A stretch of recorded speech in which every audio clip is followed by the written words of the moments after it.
All right, good morning, everyone. First Alert Weather Team here live on our YouTube and Facebook page. I'm meteorologist Jordan Evans. Brian Vandegraff here, Eileen Whalen. We've got Mark Pena around the corner. Eileen's getting ready to bust out of here. She's been here since the crack of dawn. Mark Pena's getting ready to do the noon. Jordan's here, and I'm here to kind of all team together to make sure we can get you through the weather that's headed our way through the next couple of hours. Yeah, so we've got some rain and wind. I mean, Eileen, you've been talking about it all morning. Yeah, exactly. I mean, and just looking at the radar right now, I mean, our futurecast that we've been showing is pretty consistent with what we're seeing here on radar. So, I mean, the wind also, I mean, I was outside earlier. It's like, it's humid, it's windy. It kind of like you can just feel something's coming, something's brewing. So I will let you guys walk the viewers through everything that they need to know. Thank you for being on my side. And I'll catch you guys tomorrow morning starting at 4:30. See you early in the morning. Okay, See ya. All right, Jordan, I'm going to slide back a little so you can maybe a little more aligned here. So yeah, our radar currently, we've got this line, and Brian, this is really lined up with the models the last 24 hours. That's what we like to see, So when we show you these futurecast products that show you like the future radar, future satellite, they're just one model's interpretation trying to take algorithms that have been predetermined and take the atmosphere and move it forward. And so when we see them lining up, we can say, hey, this kind of lines up with what we showed you earlier. So we have a pretty good idea of how we think this is going to progress across our area. Yeah. Now, of course, welcome to spring. We got warmer temperatures, more moisture. Meteorological spring, not astronomical spring. True. Like true. But it is interesting to see how we go from, the talks of snow we had a week ago, and now here we are talking about severe storms. So let's just dive into a couple things. Again, that line approaching Winchester I-81, or it's now approaching I-66. So Front Royal now getting some rain and some wind. Martinsburg, Hagerstown soon. DC Metro, I'd say about noon until 1 o'clock would be our estimated time of arrival. Yep, and then carrying us right into the early afternoon. Yeah.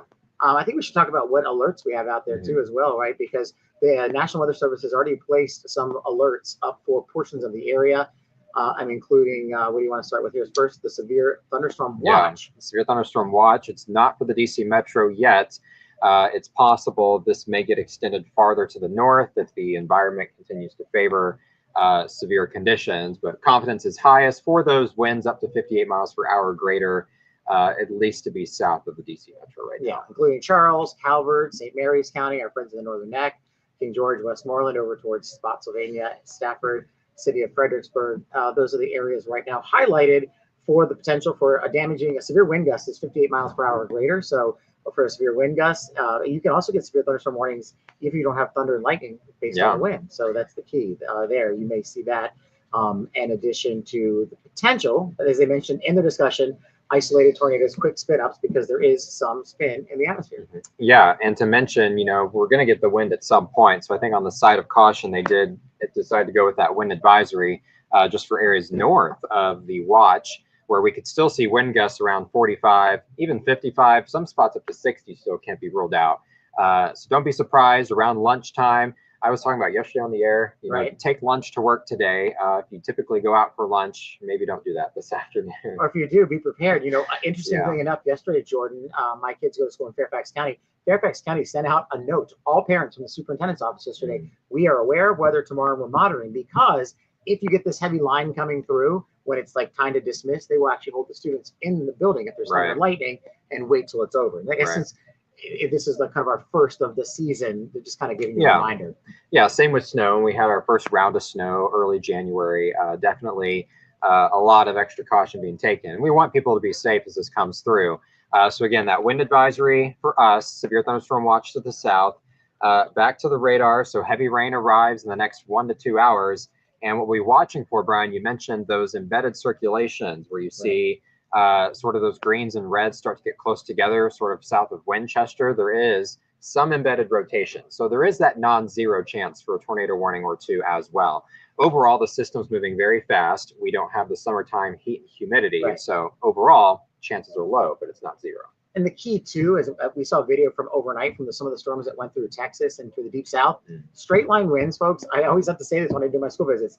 Even if it's not a twisting tornadic wind, a straight line wind can be as damaging, if not more so, depending on the gust intensity. So even if it's not a tornado watch or tornado warning, if we have these winds coming through, they could do serious damage, and you have to take them super seriously. Yeah. So we'll be watching this. Meteorologist Mark Pena's over here. He'll be on the air at noon to track this as it comes through the DC Metro, and then he'll be back on at 2 o'clock on WJLA 24/7 as well. You know, maybe we could. Do we want to let's see? You want to talk? Do we show a little bit of futures? Sure. Maybe some. Yeah. So one of the in-house models. Here's Mark behind us. Mark, anything you're watching in particular? No, just updating our website with the winds ahead of the cold fronts. They're pretty strong out of the south.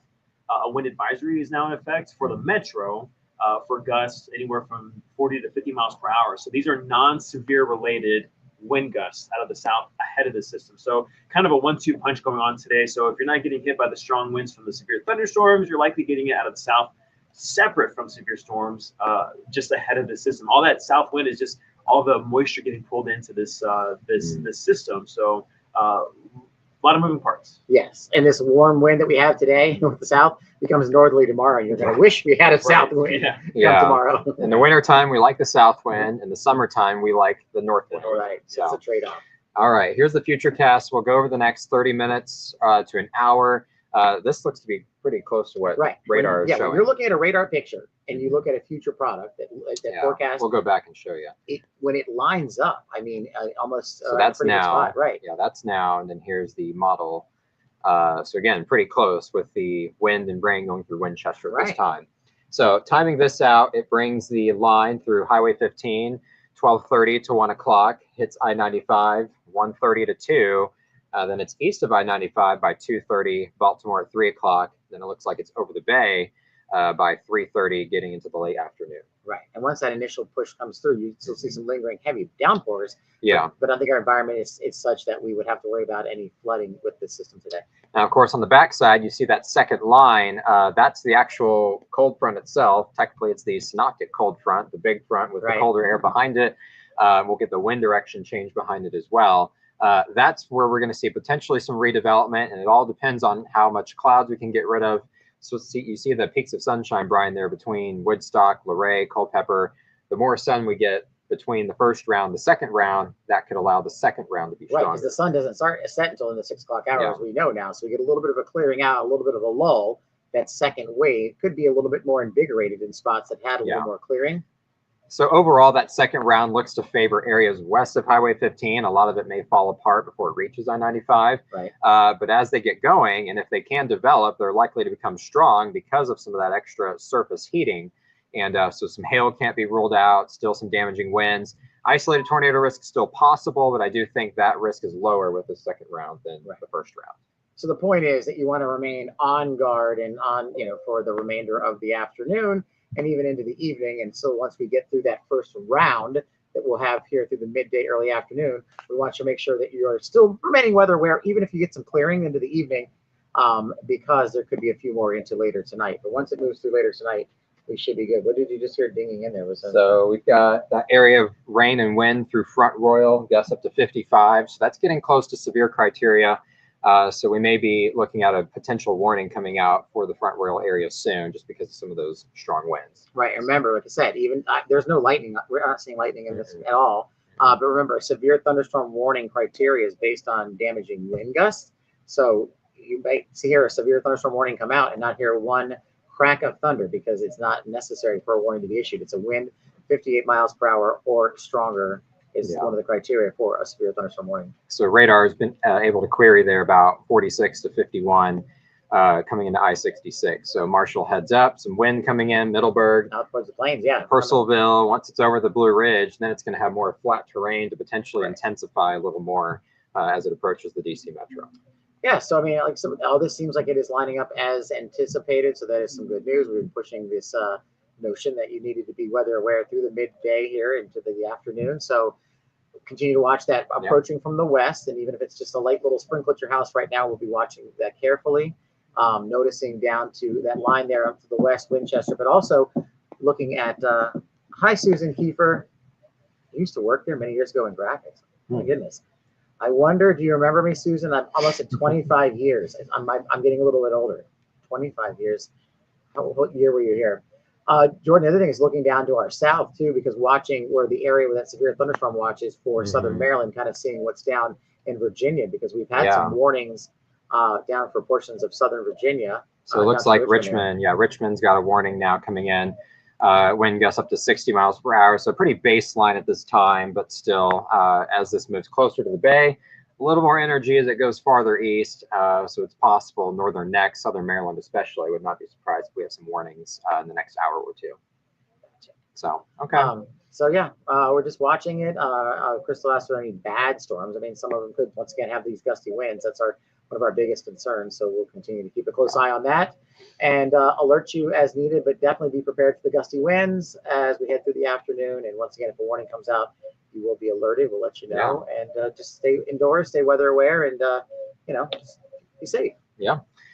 All right, we'll sign off for now, and we'll come back on, of course, as things start to move through. But again, you can catch Mark on the air here in about 13 minutes, and he'll have the latest with radar, futurecast, and finally the weekend forecast where it looks finally good around here. It's the weekend. We return to the Eastern Daylight Time. Jordan will be here as well. Steve Rudin will be in shortly, so that we've got a chunk of the First Alert Weather team on your side, ready to keep you atop of the weather situation all day long. All right, we'll see ya.